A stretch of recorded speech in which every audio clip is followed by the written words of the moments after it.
मेरे प्रिय भाई और बहनों, सबसे पहले मैं आप सब लोगों को प्रभु यीशु मसीह के मीठे मधुर नाम से मैं स्वागत करता हूं।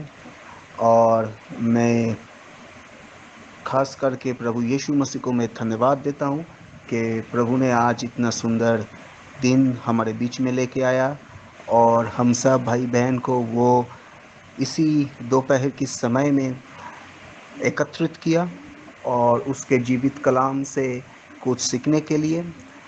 तो मैं खास करके मैं आप सब लोगों को भी मैं धन्यवाद देता हूँ कि आप सब भाई बहन अपने अपने कीमती वक्त को निकल के इस दोपहर की समय में जो प्रभु की जीवित वचन है, जो जीवित कलाम है, उसको सुनने के लिए, उसमें शिक्षा प्राप्त करने के लिए आपने एकत्रित हुए हैं। इसीलिए मैं आप सब लोगों को भी आभारी हूँ और आप सबको दिल से मैं शुक्रिया अदा करता हूँ। मेरे प्रिय भाई बहन, आज जो प्रचार हमने करने के लिए जा रहा है, और तो उस प्रचार करने से पहले वो वचन की जो गहरा अर्थ, उस अर्थ को आपके सामने पेश करने से पहले मैं आइए हम सब मिल के प्रभु के सामने अपने सरों को झुकाए और एक दुआ में हम लोग आए। आइए हम प्रार्थना करते हैं। हमारे प्रिय प्रभु जी, हम तुमको धन्यवाद देते हैं प्रभु। आज ये नया दिन, एक नया हफ्ता हमारे जीवन में लेके आया प्रभु, और दिन की शुरुआत से इस दोपहर तक तुम हम सब भाई बहन को संभाला प्रभु, और हमारे कामकाज में तुम आशीषित किया प्रभु। और आज जो दिन है, सारी जगत की जितने सारे कलीसिया है वो सब तुम्हारे प्रशंसा कर रहा है, तुम्हारे स्तुति कर रहा है। और जितने तुम्हारे सेवक लोग हैं, जितने तुम्हारे प्रचारक लोग हैं, और जितने तुम्हारे ऊपर भरोसा रखते, वो सभी भाई बहन एकत्रित हुए हैं तुम्हारे उस प्रार्थना भवन के अंदर। तो वो सब मिल के तुम्हारे नामों को ऊंचा कर सके, तुम्हारे नाम की स्तुति कर सके, प्रशंसा कर सके। और आज इस दोपहर के समय में भी तुम हम सभी भाई बहन को एकत्रित किया तुम्हारे नामों को ऊंचा करने के लिए और तुम्हारी जीवित कलाम से कुछ सीखने के लिए। प्रभु जी, दुआ करते हैं प्रभु, विनती करते हैं आपसे कि जितने समय तक ये प्रचार चलेगा, उतने समय तक आप हमारे सभी भाई बहन के सरों के ऊपर हाथ रखिए कि सभी भाई बहन इस वचन को और इस वचन की गहरे अर्थ को अच्छी तरह समझे और अपने दिलों में जगा दे, और वही वचन को लेके वो उनके जीवन में आगे लेके चले। प्रभु जी, मैं प्रार्थना करता हूँ प्रभु, सबको आशीष करो, अनुग्रह करो, और मेरे होठों को भी तुम स्पर्श करो कि ये जो जीवित वचन मैं नहीं परंतु तुम स्वयं उस वचन होके मेरे होठों से तुम बाहर आओ प्रभु। प्रार्थना करता हूँ प्रभु, तुम्हारे आत्मा की अगुवाई करो प्रभु, और तुम्हारे आत्मा में सबको भरपूरी दो प्रभु, कि तुम्हारे आत्मा के द्वारा इस वचन की जो गहरा अर्थ है, जो प्रकाशन है, वो सबके सामने पेश आए प्रभु। प्रभु, ये छोटी सी विनती प्रार्थना तुम्हारे यीशु मसीह के मीठे मधुर नाम से हम मांगते हैं। तुम सुनो और कबूल करो प्रभु। आमीन, आमीन। हमारे प्रिय भाई बहन, आज जो जीवित वचन हम लोग पढ़ने के लिए जा रहा है, वो बहुत ही एक सुना हुआ वचन है और बहुत ही जाना पहचाना, अब सभी लोग जानते हैं और बहुत बार पढ़ चुके हैं, और बहुत बड़े बड़े प्रचारक इस वचन को प्रचार कर चुके हैं। परंतु आज जो भी वचन प्रभु ने दिया, जब ये वचन प्रभु ने फिर एक बार दिया, मैं कोशिश करता हूँ, बल्कि मैं अपने ज्ञान बुद्धि के द्वारा नहीं परंतु प्रभु की दिया हुआ जो समझ है, उनके आत्मा की जो अगुवाई है, वो आत्मा के अगुवाई के द्वारा जो भी प्रभु ने समझाना चाहते हैं, वो मैं आप लोगों के सामने पेश करना चाहता हूँ। आइए हम अगर ये वचन देखें, यूहन्ना रचित सुसमाचार 1 अध्याय का 1 से अगर हम देखें, यूहन्ना रचित सुसमाचार 1 अध्याय का 1 पद से 1 आयत अगर हम देखें, 1 आयत से अगर हम देखेंगे, 5 आयत तक, 1 आयत से 5 आयत तक। आइए मेरे भाई बहन, मैं आप सब लोग के लिए पढ़ना चाहता हूँ। यूहन्ना रचित सुसमाचार 1 अध्याय का 1 आयत से 5 आयत तक ऐसा लिखा गया है। आदि में वचन था और वचन परमेश्वर के साथ था और वचन परमेश्वर था। मैं और एक बार आपके लिए पढ़ना चाहता हूँ। आदि में वचन था और वचन परमेश्वर के साथ था और वचन परमेश्वर था। यही आदि में परमेश्वर के साथ था। सब कुछ उसी के द्वारा उत्पन्न हुआ और जो कुछ उत्पन्न हुआ है उसमें से कोई भी वस्तु उसके बिना उत्पन्न नहीं हुआ। उसमें जीवन था और वो जीवन मनुष्यों की ज्योति था। ज्योति अंधकार में चमकती है और अंधकार ने उसे ग्रहण ना किया। मेरे प्रिय भाई बहन, जो वचन आपके सामने आज प्रभु ने रखा है, हमारे बीच में रखा है, और वही है यूहन्ना रचित सुसमाचार 1 अध्याय का 1 आयत से 5 आयत तक। पर सबसे पहले हम देखेंगे यूहन्ना रचित सुसमाचार का 1 अध्याय 1 आयत। सबसे पहले 1 आयत को हम ध्यानपूर्वक देखने की कोशिश करेंगे। आदि में वचन था और वचन परमेश्वर के साथ था और वचन परमेश्वर था। मेरे प्रिय भाई बहन, आदि में वचन था अर्थात सृष्टि का जो पहले, सृष्टि से पहले ही ये वचन मौजूद था। वो हमको मालूम नहीं था, किसी को भी मालूम नहीं था वो कहाँ था, परंतु वो वचन था। पर हम देख नहीं सकते थे, हम सुन नहीं सकते थे। इसीलिए आदि में मतलब शुरू से ही ये वचन था। ये सृष्टि के पहले से ही था और वो वचन परमेश्वर के साथ था और वचन परमेश्वर था। देखिए यहाँ पे बोला कि वचन परमेश्वर था, अर्थात जो वचन सृष्टि से पहले था। अर्थात सृष्टि से पहले कौन था? जाहिर है कि हम सब लोग जानते हैं, जो खुदावंद यीशु मसीह, जो हमारे एक सच्चा परमेश्वर था। तो वो जो परमेश्वर था, इधर प्रभु की वचन बोल रहा है, वो परमेश्वर ही वचन था। अब देखिए बीच में ऐसा लिखा गया है और वचन परमेश्वर के साथ था। अब देखिए यहाँ पे एक ट्विस्ट है। यहाँ पे हम सब लोगों को समझना चाहिए कि आदि में वचन था और वचन परमेश्वर के साथ था और वचन परमेश्वर था। और तो इधर एक सवाल पैदा होता है, अगर वचन परमेश्वर के साथ होता है तो वो वचन परमेश्वर कैसे होता है? तो इधर जाहिर है, इधर सबके अंदर ये सवाल पैदा होता है कि अगर वचन परमेश्वर के साथ होता है, परमेश्वर के साथ का मतलब है इधर दो अलग अलग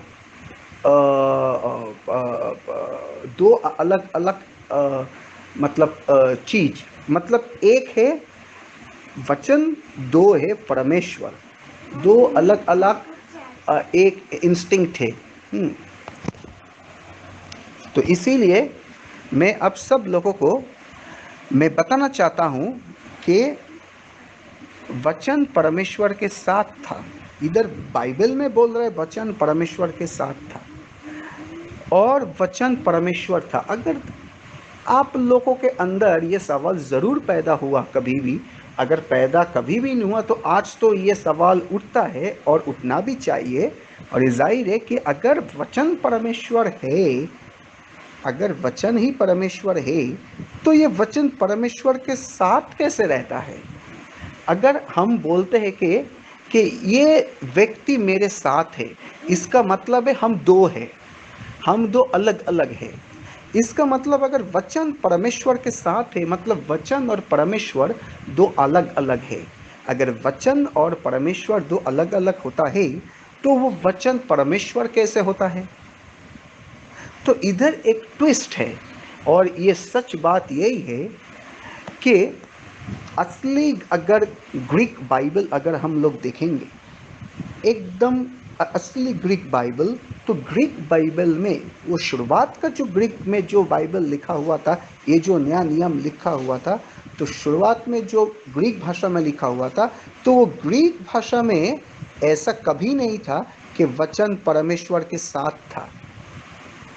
ये तो बाद में क्या हुआ, जब किंग जेम्स, जब राजा जेम्स ने जब अपने 40 विद्वानों को जब वो ये मौका दिया कि तुम फिर से इसको री एडिटेड एंड री राइट करो इस बाइबल को, तब इस बाइबल के बहुत सारे चीज वो बदल चुके हैं और वो इधर उधर हुआ है, थोड़ा परिवर्तन हुआ है, और इस परिवर्तन को हम इंग्लिश में बोलते हैं इंटरपोलेशन। तो इस इंटरपोलेशन का मतलब हुआ है कि थोड़ा सा चेंज कर देना, और ये थोड़ा सा चेंज जाहिर है ये परमेश्वर के आत्मा के द्वारा नहीं हुआ है, ये मनुष्य के अपने बुद्धि के द्वारा हुआ है। और जब भी ये बुद्धि के द्वारा हुआ है, तब उसीलिए क्या हुआ, उसीलिए इस वचन की जो असली जो अर्थ है, वो अर्थ थोड़ा सा परिवर्तन हुआ। इसलिए यहाँ पे असली ग्रीक बाइबल में क्या लिखा है कि आदि में वचन था और वचन परमेश्वर के साथ था, ये नहीं लिखा है, लिखा है और वचन परमेश्वर के अंदर था और वचन परमेश्वर था। हालेलुया। अब देखिए, ये पूरा सेंटेंस कंप्लीट होता है कि आदि में वचन था और वचन परमेश्वर के अंदर था और वचन परमेश्वर था। अगर वचन परमेश्वर के साथ होता है तो वचन कभी परमेश्वर होता नहीं है। इसीलिए वचन को परमेश्वर के अंदर होना है, तभी हम बोल सकते हैं कि वो वचन परमेश्वर है। जैसे प्रभु यीशु मसीह खुद बोला है कि मैं और मेरे पिता एक है, मेरे पिता मेरे अंदर है, मैं पिता के अंदर हूँ, अर्थात मैं और मेरे पिता एक ही है, मतलब दे आर ओनली वन, वो अलग अलग नहीं है। तो उसी तरह ये वचन और परमेश्वर अलग अलग नहीं है, ये वचन परमेश्वर के अंदर ही था, अर्थात वो परमेश्वर के अंदर ही पूरा उनके जो वचन वो मौजूद था और वो वचन ही परमेश्वर था। हालेलुया। इसके मतलब जब ये पूरी शास्त्र, ये पवित्र शास्त्र, जब आप कहीं पे जाते हो, अगर हम इस पवित्र शास्त्र का अपने साथ लेके चलते हैं, तो जाहिर है ये मानना चाहिए कि हम पवित्र शास्त्र या वचन को लेके नहीं चल रहे, अर्थात हम परमेश्वर को हमारे साथ साथ लेके चल रहे हैं। हालेलुया। जब हम रात में सोते हैं, हमारे जो तकिया के पास अगर इस पवित्र शास्त्र को हम रखते हैं, तो इसका मतलब है सिर्फ वचन नहीं है, मतलब परमेश्वर हमारे साथ है।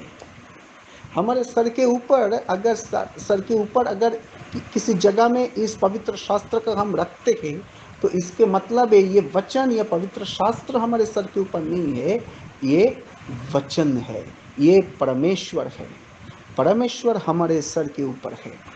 इसलिए मेरे प्रिय भाइयों बहन, मैं आपको बताना चाहता हूँ कि ये सिर्फ हम जो काले अक्षर में जो हर दिन रात हम स्टडी करते हैं, हम जो पढ़ते हैं और हम जो बोलते पवित्र बाइबल हमारे शास्त्र, मेरे प्रिय भाई बहन, बहुत सारे ऐसे पासवान एवेंजलिस्ट और बहुत सारे ऐसे प्रचारक को मैंने देखा कि वो सिर्फ इस वचन को वचन करके ही रख दिया, ये वचन ही, ये प्रभु का वचन है, बस हमको पढ़ना है और हमको खुद को शिक्षा लेना है, शिक्षा देना है, बस इतना ही। परंतु ये नहीं समझ रहा है कि नहीं, जिस वचन को मैं प्रचार कर रहा हूँ वो मैं परमेश्वर को प्रचार कर रहा हूँ, जो वचन को मैं शिक्षा दे रहा हूँ वो परमेश्वर के बारे में मैं शिक्षा दे रहा हूँ, जिस वचन को मैं ग्रहण कर रहा हूँ वो मैं सिर्फ वचन को नहीं, मैं उस परमेश्वर को मैं ग्रहण कर रहा हूँ। जो वचन की शिक्षा लेके मैं अपने आप को परिवर्तन किया, मैं सिर्फ उस वचन की शिक्षा लेके परिवर्तन नहीं किया, मैं उस परमेश्वर को मैं अपने अंदर में लेके मेरे अपने आप को मैं परिवर्तन किया। मेरे प्रिय भाई बहन, आज ये एक बहुत बड़ा एक प्रकाशन है, ये एक छुपा हुआ एक प्रकाशन है जो किसी के समझ के बाहर है। कि ये जो सिर्फ वचन नहीं है, पुराना नियम और नया नियम मिला के जो ये 66 किताब है, ये सिर्फ 66 किताब में जो काले अक्षर में जो शब्दों के द्वारा जो लिखा गया है, ये सिर्फ वचन नहीं है, ये स्वयं परमेश्वर है। अगर हम इस बाइबल को जब खरीदने के लिए जाते हैं संस्था में, बाइबल सोसाइटी में, तो हम खुद भी हम उस संस्था में जाके बहुत सारे ऐसे पासवानों को देखा मैंने, इस वो बार्गेन कर रहे। ये वचन की कीमत अगर 500 रुपये है, वो बाइबल सोसाइटी अगर ये स्थिर किया है इस बाइबल का कीमत 500 रुपये है, तो उस पासवान बोलते कि 500 रुपया ज़्यादा है, आप लोग 400 रुपया क्यों नहीं करते, 300 रुपया क्यों नहीं करते। मेरे प्रिय भाई बहन, इस वचन को प्रिंट करने के लिए ये जो कागज़, इस कागज़ के ऊपर जो प्रिंट करने के लिए जो काली और कागज़ की ज़रूरत होता है और जो प्रिंटिंग मशीन की ज़रूरत होता है, उसका कीमत भी तो बहुत है। पर हम लोग क्या करते हैं, हम लोग सिर्फ इसकी कीमत देखते हैं, पर ये इस कीमत से भी बहुत ऊपर है, इसका कोई कीमत नहीं होता है। ये तो स्वयं जीवन है। हम जो गया है, हम जो जाते हैं इसको खरीदने के लिए, हमको खरीदने का औकात नहीं है। ये जो बाइबल है, इस बाइबल को कितने भी पैसा आप दो, उस पैसे के जरिए आपका इतना तो औकात नहीं है कि आप लाखों रुपया देके भी या करोड़ों रुपया देके भी आप इस वचन को खरीदो। परंतु मेरे प्रिय भाई और बहनों, इस वचन का कीमत हमारे समझ के बाहर है। इस वचन का कीमत तो हमको जानने के लिए इस वचन को पहले पढ़ना होगा और उसको स्वीकार करना होगा। और जब हम लोग स्वीकार करते हैं तो उस परमेश्वर को स्वीकार करते, अपने सेवियर के द्वारा, अपने उद्धारकर्ता के द्वारा, और उसको अपने जीवन में हम स्थान देते हैं, तब इसका कीमत हमको पता चलता है। जब हमारे पिछले जब पाप में भरा हुआ जब जीवन को हम छोड़ के, जब उस परमेश्वर को हम ग्रहण करके, जब एक शुद्ध होके, जब हम एक अच्छे व्यक्ति होके, जब हम हमारे जीवन में, हमारे आने वाले जीवन में हम जब आगे चलते, तब इस वचन की कीमत हमको महसूस होता है। मेरे प्रिय भाई बहन, मैं आप सबसे विनती करूंगा, मैं आप सबसे अनुरोध करूंगा कि मेरा एक हाथ जोड़ करके मेरा एक अनुरोध है, मैं दिल से आपसे रिक्वेस्ट करता हूँ, अनुरोध करता हूँ कि कभी भी अगर आप इस बाइबल को खरीदने के लिए किसी संस्था में जाए, किसी दुकान में जाए, कभी इसका बार्गेन मत कीजिए। जो भी कीमत है वो तो दीजिए। अगर संभव होता है, अगर आपका पॉकेट परमिट करता है, तो उससे भी ज़्यादा कुछ दे के आइए, क्योंकि इसको प्रिंट करने के लिए भी बहुत खर्चा होता है। और जैसा वचन लिखा है कि वचन परमेश्वर के अंदर होता है और वो वचन ही परमेश्वर होता है। जब आप इस पवित्र बाइबल को खरीदने के लिए जा रहा है, आप इसको खरीदने के लिए नहीं, आप ऐसा मत सोचो, आप जा रहे हो अपने जीवन की उद्धार पाने के लिए, आप अपने जीवन को परिवर्तन करने के लिए, आप उस उद्धारकर्ता को आप लेके आ रहे हो अपने जीवन में, अपने घर में। इसीलिए मेरे प्रिय भाई बहन, ये जो इंटरपोलेशन बहुत इतने साल पहले हो गया है, और ये इंटरपोलेशन तो शैतान अपने दिमाग को यूज़ करते, व्यवहार करते, और उसके ज़रिए ये इंटरपोलेशन हुआ है, ये परिवर्तन हो चुका है। इसीलिए मेरे प्रिय भाई बहन, मैं आप सब लोगों को बताना चाहता हूँ कि परमेश्वर जो वचन है, वो वचन परमेश्वर के अंदर होता है, तभी हम लोग कह सकते हैं कि ये वचन परमेश्वर है। और जब 2 पद में देखिए, वही आदि में परमेश्वर के साथ था, तो ये भी इधर भी एक इंटरपोलेशन हो चुका है।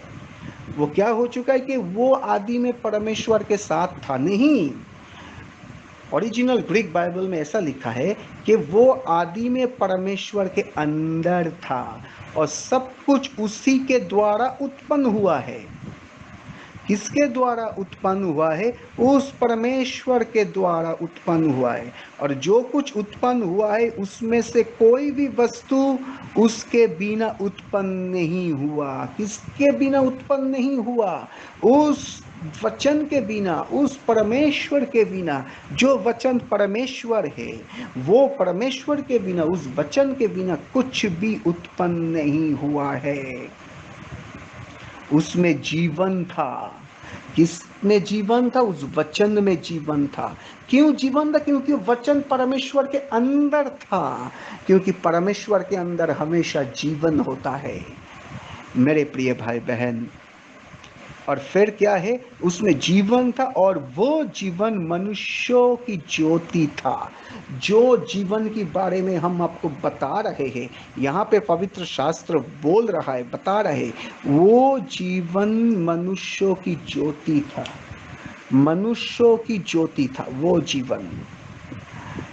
जिस जीवन में, उसमें जीवन था और वो जीवन मनुष्यों की ज्योति था। मतलब परमेश्वर के अंदर जीवन था और वही जीवन हमारे संसार में जितने मनुष्य हैं उसका ज्योति था। हालेलुया। ज्योति अंधकार में चमकाती है। ये जगत की जो अंधकार को दूर करने के लिए वो ज्योति आया था, परंतु वो अंधकार ने उसे ग्रहण नहीं किया। ये संसार जो अंधकार में डूबा हुआ है, वो संसार उसे ग्रहण नहीं किया। संसार उस परमेश्वर, उस वचन को ग्रहण नहीं किया। वो अंधकार उस ज्योति को ग्रहण नहीं किया, क्योंकि उसमें जीवन था और उस ज्योति अंधकार में चमकाती है और अंधकार ने उसे कभी ग्रहण नहीं किया, क्योंकि अंधकार तो शैतान की राज है। और अगर उस शैतान की राज है, अगर उस अंधकार ज्योति को स्वीकार कर लेता है तो शैतान की जितना काम है वो सब बंद हो जाएगा। शैतान कभी अपने राज को आगे बढ़ा नहीं पाएगा। शैतान कभी अपना तांडव को वो फैला नहीं पाएगा। इसीलिए वो अंधकार उस ज्योति को, अर्थात उस परमेश्वर को, अर्थात उस वचन को वो कभी स्वीकार नहीं किया, वो कभी ग्रहण नहीं किया। इसलिए मेरे प्रिय भाई बहन, आज प्रभु ने जो वचन दिया है, उस वचन की गहराई, जो प्रकाशन है, जो मेरे खुद के ज्ञान और बुद्धि के द्वारा नहीं, परंतु प्रभु का आत्मा जो भी जब भी मुझे बताया है, जितना भी मुझे बताया है, मैं वही आपके सामने में पेश किया हूँ। मेरे प्रिय भाई बहन, थोड़ा इस वचन में आप जब अपने कीमती वक्त को निकाल के फिर से इस वचन में आप थोड़ा गौर करना, आप गौर करने की कोशिश करना, तो वचन की जो गहरे अर्थ आपके सामने प्रभु ने पेश करेंगे। तो आदि में वचन ही था और उस वचन परमेश्वर के अंदर नहीं, वचन परमेश्वर के साथ नहीं, परंतु वचन परमेश्वर के अंदर था और वचन परमेश्वर था। Hallelujah, praise the Lord. मेरे प्रिय भाई बहन, मैं अब सब लोगों को ढेर सारे बधाई देना चाहता हूँ, शुभकामनाएं देना चाहता हूँ कि आप अपने कीमती वक्त को निकल के ये जो वचन है, ये जो प्रचार है, इस प्रचार को आप सुन रहे हैं, ये प्रचार प्रभु का है और प्रभु ने स्वयं इस वचन की गहराई, जो प्रकाशन, उस प्रकाशन को वो खोला आपके सामने। अब हम दुआ करते हैं कि प्रभु अपने जो हृदय को प्रभु छुए और अपने मन की आंखों को खोले, तब आप इस वचन की गहरे अर्थ को आप समझे और अपने जीवन को एक्सेप्ट, अपने जीवन में ग्रहण करें और आपके आने वाले जीवन में उस वचन को लेकर चल सके। मेरे प्रिय भाई बहन, जिस वचन को अभी तक हम लोग समझ नहीं सका, जिस परमेश्वर को हम अभी तक समझ नहीं सका, अभी भी वक्त है हमको समझना चाहिए। आइए हम सब मिलके उस परमेश्वर की स्तुति करते हैं, आराधना करते हैं, जो आदि में था, जो आज भी है और अनंत काल तक वही सदा परमेश्वर, एक ही परमेश्वर रहेगा। और उस परमेश्वर का नाम है प्रभु यीशु मसीह, मतलब लॉर्ड जीसस क्राइस्ट। इसलिए प्रभु आप सबको आशीष करे। मेरे प्रिय भाई बहन, प्रभु आप सबको आशीष करे, आपके परिवार को आशीष करे, आपके काम काज को आशीष करे। मैं विनती करूंगा आप लोगों से कि मेरे और मेरे परिवार के लिए भी हमेशा आप दुआ में याद रखना और दुआ करना। मेरे इस प्रचार के लिए जो प्रीचिंग मिनिस्ट्री है, प्रभु इसी तरह मुझे आने वाले समय में भी प्रभु इसी तरह मुझे इस्तेमाल करे, और आने वाले सालों में अगर हो सके जब प्रभु की इच्छा होगा तो हम सब आमने सामने होंगे, और प्रभु तभी हमको आप लोगों के बीच में व्यवहार करेंगे उनके दिए हुए इस प्रीचिंग के द्वारा। जो प्रीचिंग की जो सेवा है, जो प्रचार की जो सेवा है, उस सेवा के द्वारा प्रभु मुझे इस्तेमाल करेगा। इसलिए मेरे मिनिस्ट्री के लिए, हमारे सेवा के लिए आप निरंतर दुआ में याद रखना। मेरे परिवार के लिए दुआ में याद रखना। प्रभु आप सबको आशीष करे। May God bless you all. आमीन।